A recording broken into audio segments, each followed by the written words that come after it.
Mari Mari. Este es un saludo en mapudungún, que es la lengua del pueblo mapuche, del territorio de Chile y Argentina. Y quise comenzar con este saludo, primero como un reconocimiento a lo que nos han enseñado los pueblos indígenas en términos de la defensa de nuestras tierras y de las semillas. Y es porque justamente voy a conversar sobre la tierra y la semilla. Lo voy a conversar a partir de un trabajo que hemos realizado como Red Slow Food Latinoamérica, donde 10 países estamos construyendo el movimiento latinoamericano. Y lo primero que tuvimos que hacer era reconocer cuáles eran nuestras problemáticas. Y nos dimos cuenta que las problemáticas eran muy similares para los diversos países latinoamericanos. Pero también quisimos compartir las acciones que cada uno en nuestros países estábamos realizando. Acciones que podíamos compartir, podíamos aprender unos de otros. También quiero hablar, y por mi trabajo que he realizado con mujeres indígenas y mujeres campesinas, desde la revalorización del rol que tiene la mujer y ha tenido la mujer en la producción del alimento. Creemos que cada persona que se pone un alimento en la boca, cada persona que cocina un alimento, debería estar sensibilizada e informada de lo que está pasando con la tierra y con las semillas en la actualidad. No es neutro y no da lo mismo en manos de quién está la tierra y la semilla. Y tampoco es neutro en manos de quién están las semillas. Por lo tanto, por eso es el apellido esto, tierras y semillas, libres y vivas. Eso es lo que estamos construyendo como movimiento Slow Food Latinoamérica. Creemos que las tierras y las semillas en manos de los pequeños agricultores, de los campesinos y de las campesinas, nos van a asegurar alimentos buenos, limpios y justos. Y también van a ser una respuesta a enfrentar esta crisis del cambio climático. Bien, desde la década de los 70, cuando viene todo este cambio profundo de la forma de producir y empieza este modelo modernizador agrícola, entre comillas, ¿no es cierto? Un modelo de agronegocio y agroexportación, empiezan una serie de consecuencias o impactos para la sociedad en su conjunto. Problemas en la salud de las personas, problemas en la salud ambiental, la irrupción de los organismos genéticos modificados, pérdida de la biodiversidad, o problemas sociales como lo que les estoy mostrando acá. Esta es mi tierra. Yo vivo en una región donde se produce el 72% de la celulosa y madera que se exporta al extranjero. O sea, imagínense cómo los campesinos y las campesinas han perdido tierra. Estos son los mega incendios que ocurren periódicamente en mi territorio. Esto es muy cerquita de donde yo vivo. Esta es una mujer jimena. Su producción, su cultivo estaba muy cerca de los pinos eucaliptos, por lo tanto no solamente se queman los pinos eucaliptos, sino se queman los cultivos, se queman las viviendas, mueren personas, ¿ya? Y esos son efectos colaterales que se suman a todo el problema del consumo de agua de los pinos eucaliptos o al uso de agroquímicos.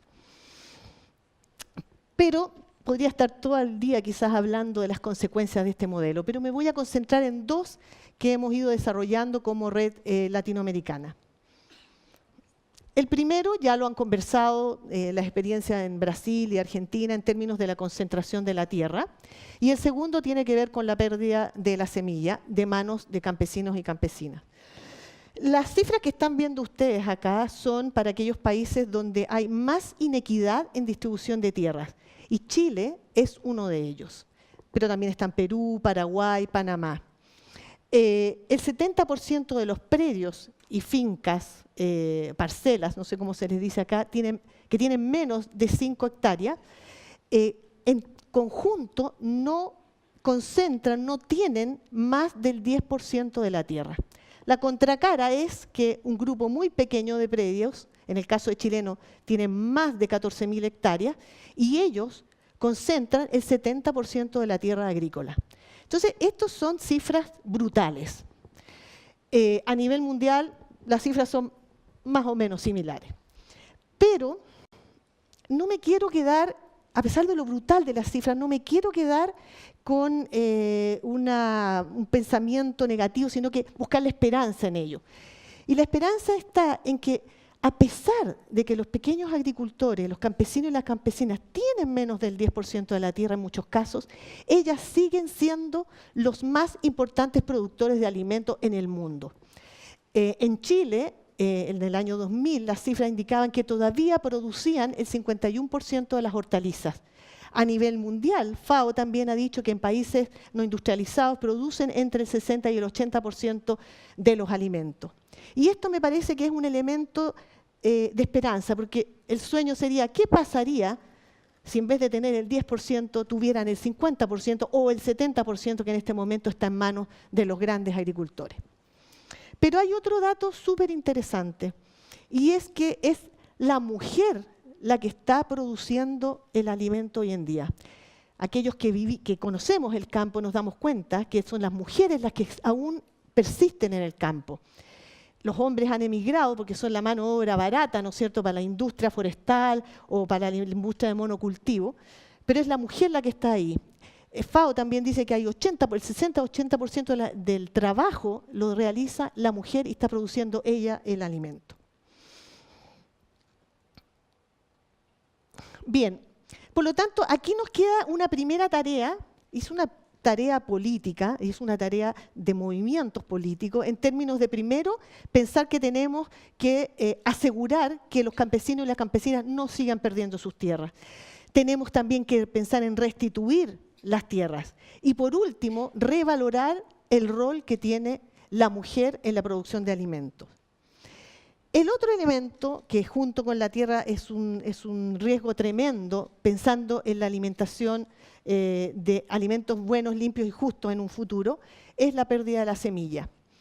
En los 10.000 años de agricultura han sido los hombres y las mujeres, campesinos, campesinas e indígenas, quienes han seleccionado, reproducido, mejorado, y gracias a ellos, no gracias a los genetistas de la ciencia, tenemos esto, la biodiversidad cultivada, que entre paréntesis, gracias a ella, es que también tenemos la biodiversidad culinaria, ¿no es cierto?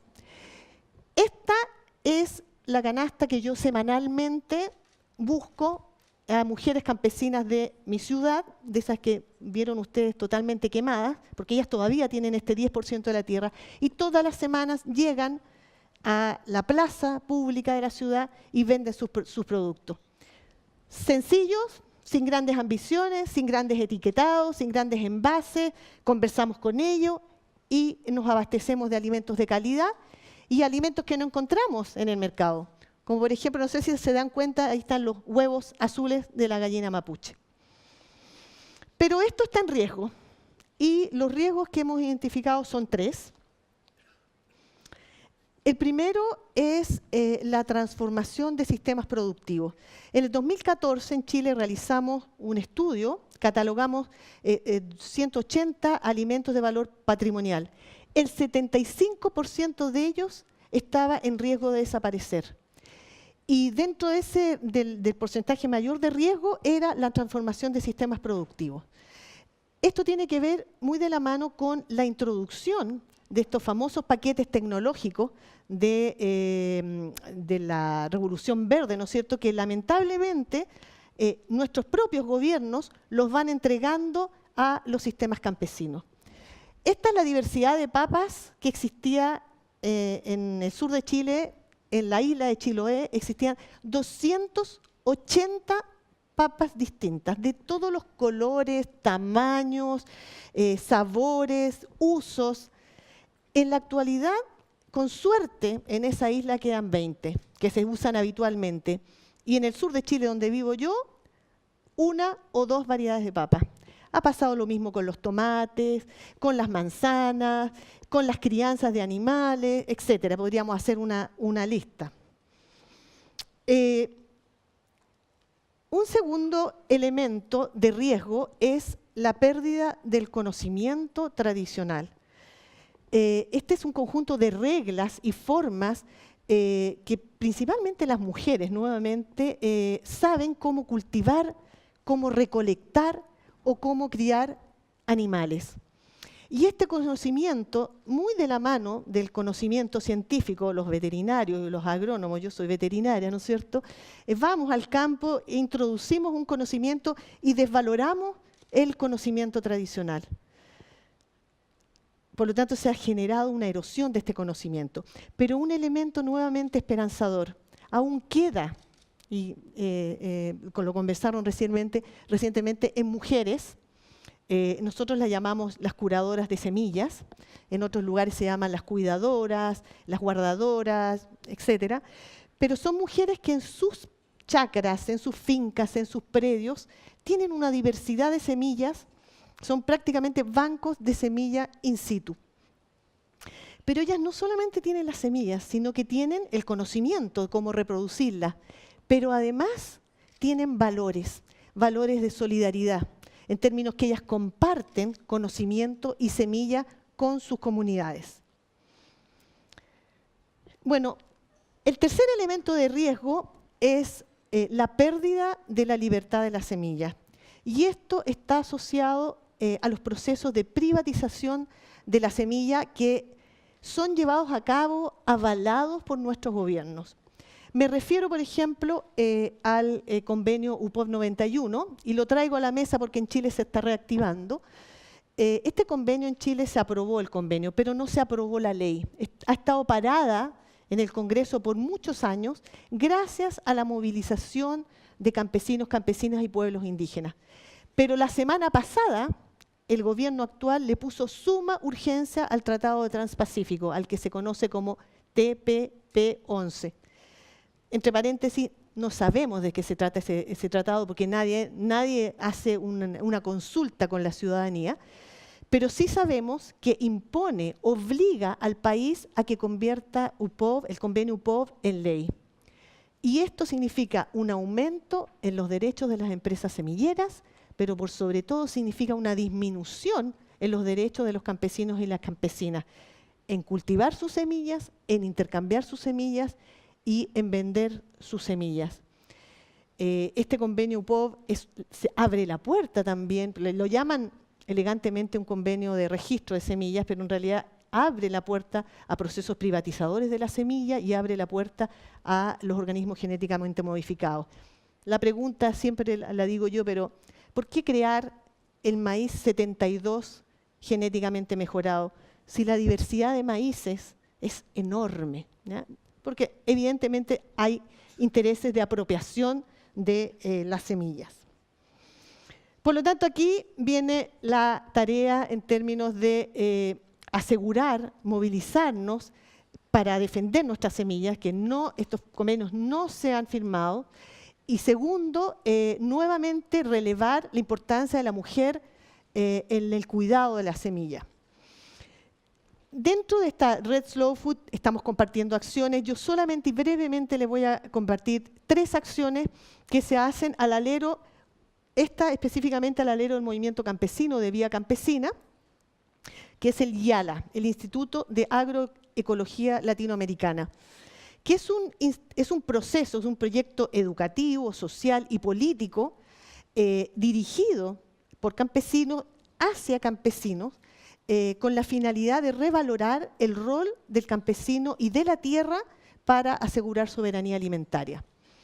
En Chile específicamente es el único instituto orientado hacia la mujer campesina, por lo tanto relevamos los derechos que tienen las mujeres en términos económicos, políticos, sociales, familiares, ambientales. Pero lo interesante de esto, y relacionado con lo que dije anteriormente, es que aquí la transmisión de conocimiento y de enseñanza es de un campesino o de una campesina hacia otro campesino o hacia una campesina. No viene el científico a darnos clases, ¿no? Hay una metodología de diálogo de saberes, donde sí, la ciencia, la técnica puede dialogar de igual a igual con el saber tradicional. En términos de otro movimiento, que es el que estoy representando, que es Slow Food, tenemos muchas acciones en términos de promover y defender los derechos de todos y todas por los alimentos buenos, limpios y justos. Solamente me voy a referir a una acción que hemos realizado en distintos países y es lo que llamamos los mercados de la tierra. ¿Por qué me interesa eso? Recuerden un poco la canasta que les mostré. El mercado de la tierra es un espacio donde se comercializan alimentos, pero es un espacio donde los campesinos y las campesinas están educando al resto del pueblo, al resto de la ciudad, sobre la cultura alimentaria.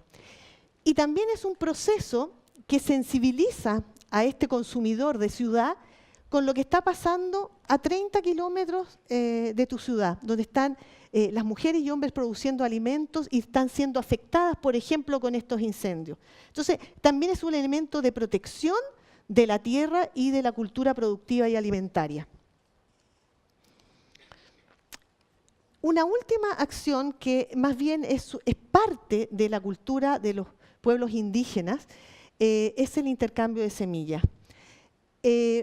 En Mapudungun se le dice Trafkintu.